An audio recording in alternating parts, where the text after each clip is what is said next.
Oh, this one's going to be great. What's the story, YouTube? This is Heritage, and this is my Godzilla King of the Monsters review.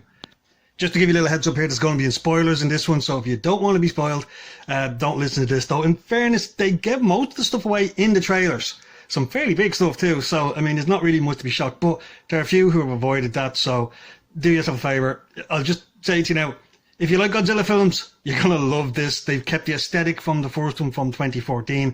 It looks gorgeous. Some beautiful set pieces.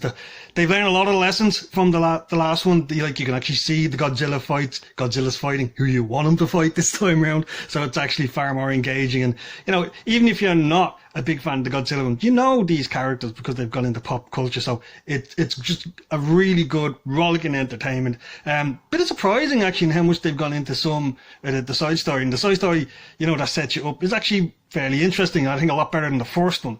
But yeah, I really enjoyed it. It's great crack. So if you're not interested in spoilers, click out after this. I'd say it's a good 7 out of 10. It's a great monster movie.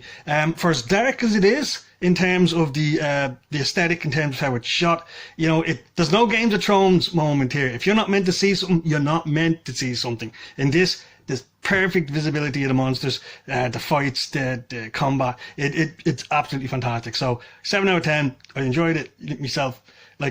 Go see it yourself if you're into Godzilla. So everything from this one is going to be spoilers. So yeah, great film.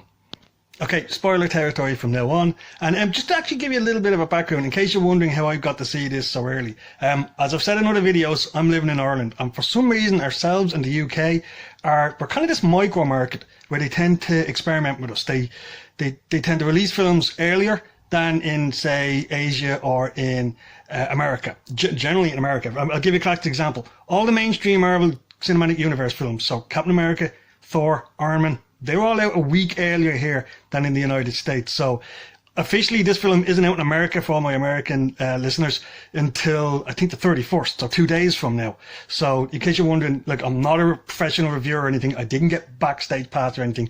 I'm just living in the country, and there's a good few of them actually this time around where it's released on the 29th instead of the 31st of May, and that's how I've got to hear it.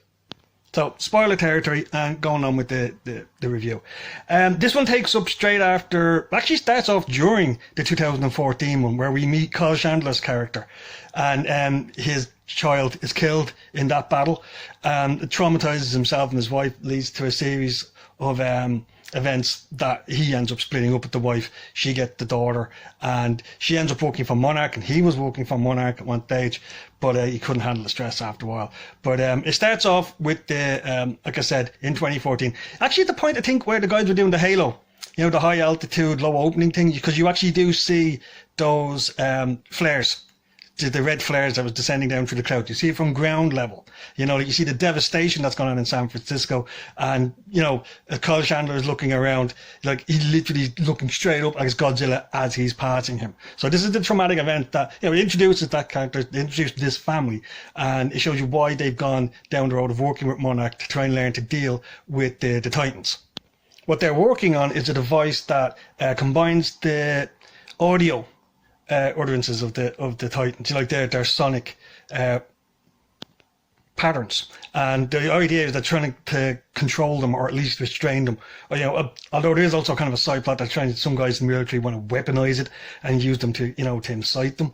But what I actually thought was funny about this is it really reminded me of the 1980s Godzilla cartoon, where they used to be on that boat, and the kid or somebody would just press this button, it would give off a sonic noise, and suddenly Godzilla would come from the ground. So I don't know whether that's intentional or not, but I just kept thinking of that every time they had this device.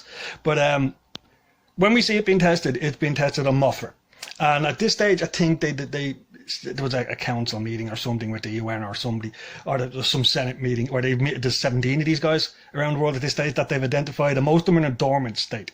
Godzilla's still out there, the Mewtwo's, are knocking about, but everyone else is still in hibernation. So we see this device being used on Mothra to pacify him, and it's quite a good scene. It just shows you what the device does and how it's meant to work, because it kind of mimics being an alpha, so it's been deferential to you. And this is the part where Charles Dance's characters turn up. Charles Dance doesn't really have a lot to do in this, but the guy just has astounding charisma. I mean, anyone who's been a fan of Games of Thrones could hear him recite the alphabet, and they know what way he brings to it. So even though he's only a kind of a secondary character in this, you know, like it's great to see him. He lights up the screen, and he basically kidnaps Kyle Chandler's wife and daughter and takes the Orca, which is the name of the machine, in order to wake up all the monsters. I just want to point out at this stage as well that there seems to be a very heavy Asian influence in this film. I know it's made by Legendary, who are now owned by China, and but I didn't expect to see. There's not a lot of anime tropes in this. For instance, there's a flying fortress, basically a stealth bomber that is used at the base of operations. I think it's called the Argo. I'm not 100% on that one. But this thing has it's like a mothership, like little Osprey, those helicopters, the planes with they're able to tilt their wings up so it acts like a helicopter. It drops them out like a mothership, and it's just class to see this. And all around the world, there's all these hidden bases, you know, like they bring you, for instance, to what looks like an oil rig, but it splits open and you go down this big shaft to bring you to an underwater facility, which is basically monitoring Godzilla. And it really kind of made me think of stuff like G-Force when I was a kid. It made me think of stuff like, Voltron to a degree. And it's just a high-tech aspect to this that I didn't expect to see. I thought they were just going to go straight into the monster stuff. But no, it was a lot of fun to see this. And the story in this one is far better than the first one. Just to give you a bit of background on my opinion on the 2014 Godzilla. Aesthetically, I thought it was fantastic. I mean, there was some it looks like classical paintings, some of the scenes that were being depicted. The shot, as I said, of the Halo scene where they're all, falling through the thunderclouds with the streaming red smoke behind them. The shot where at the end where Godzilla kills the Motu by firing his atomic breath down its throat, and then, screeching backward. It looks amazing, and it's tailor-made for the big screen. I don't think it has the same impact on small screen. I still bought it on DVD when it came out. But the biggest drawback of that was they killed the most charismatic man in it, which was Bryan Cranston's character. So a lot of the charisma went out because everybody liked him, and I was just surprised at that. And they did too many teasing shots. You'd see a fight just about to break out and the door you were looking through closed shut. Stuff like that. And that, once or twice is all right, but they did 8 or 9 of them and it really got very frustrating. They learned all the lessons in this one. From this one, it starts off pretty much, like I said, you get introduced to the battle scene in San Francisco from 2014. You're seeing the fights between Godzilla and the monster straight off the bat. The first one is a big battle in Antarctica with King Ghidorah. You see the fight between Rodan and King Ghidorah pretty quickly after that. I mean, it's a great mix and balance now between the story, which moves the narrative along, and the actual combat that you're here to see, because that's what we're all here to see. We see these beautiful fights, and like I said, they're like Caravaggio paintings. They're like the Renaissance paintings. It's absolutely beautiful illustrations on the screens of these monsters, because they relate them to forces of nature. Like Rodan is considered to be a fire demon, so there's an awful lot of red hues and fire effects with him. King Ghidorah is basically a living lightning hurricane storm, and that's what he tends to bring to the scene. Godzilla obviously is the nuclear and the atomic power aspect of the thing. So it's wonderful to see how they play all these out. And in terms of the story now, just to get back to it, as was pretty much revealed in the trailer, Kyle Chandler's wife character in this, she's basically deliberately releasing them. She actually arranged to be kidnapped by Charles Dance's character because they've decided that pollution, overpopulation, climate change, all that sort of stuff, it's all our fault. And unless something is done to sort out mankind, it basically reduce our numbers massively from what I can see. We're doomed. The planet's going to be overrun. And they make a play at this point that everywhere that these monsters have been, despite the fact that there's devastation, there's been regrowth. Like San Francisco, 5 years after it's happened there, or whatever amount of time it was, it's basically become a big forest. It's basically been overgrowth with new life. Anywhere Godzilla's swamp, for instance, now, there's new marine life. So they're kind of thinking that the Titans are a response to balance out nature. And that's what her plan is.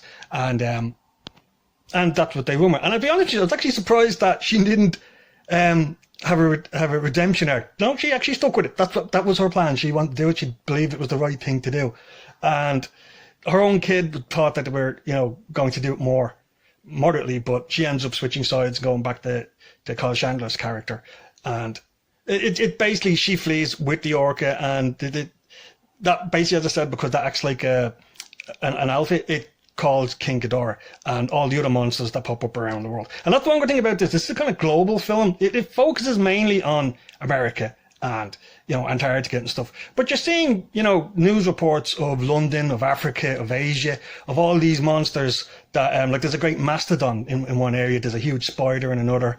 You know, like, as I said, Rodan is in Mexico, you know, like, and the end of the film, they actually all do come together and, you know, you think it's going to be a big fight scene, but it's not. By this stage, Godzilla has fought and defeated King Ghidorah, and he just basically is declared king of the monsters at that stage, and that's the way it ends. But yeah, I was surprised by that. I expected we were going to redeem her in the end, and they didn't. So, like I said, you're here mainly for the visuals, and the visuals are fantastic. You know, like, I don't think there's anything in it that would traumatize young children. It's a 12A's films in Ireland. I don't know what it's going to get in America. I presume parental guidance or maybe 13s or something like that. But no, it's really enjoyable, I have to admit. Like, and it's very brutal in parts. You know, in terms of the fights with like, I think Ghidorah gets his head chewed off at one stage, one of his heads, anyway. But yeah, no, it's really good. Like I said, the imagery in it is fantastic. It's 2 hours long, like, so it's not too long. You get in there, you get out. I thought it was like, I was really looking forward to this all year. It's one of the smaller films, for want of a better term. When you look at Avengers and Captain Marvel and all this, these are the ones that were getting much higher profile. This seemed to be kind of bubbling just under A-list status. I don't know how many people are going to go for it or how much it'll actually make, but I had an immensely enjoyable time. I think it's a great improvement on the 2014 one because it learned all the lessons from that. It's set up for Godzilla versus King Kong, you know, which I believe is coming out in 2020. So they're definitely running with this as a franchise. And yeah, it's a big step up, and I think you're going to enjoy it. So there you go. That's my review of Godzilla King of the Monsters.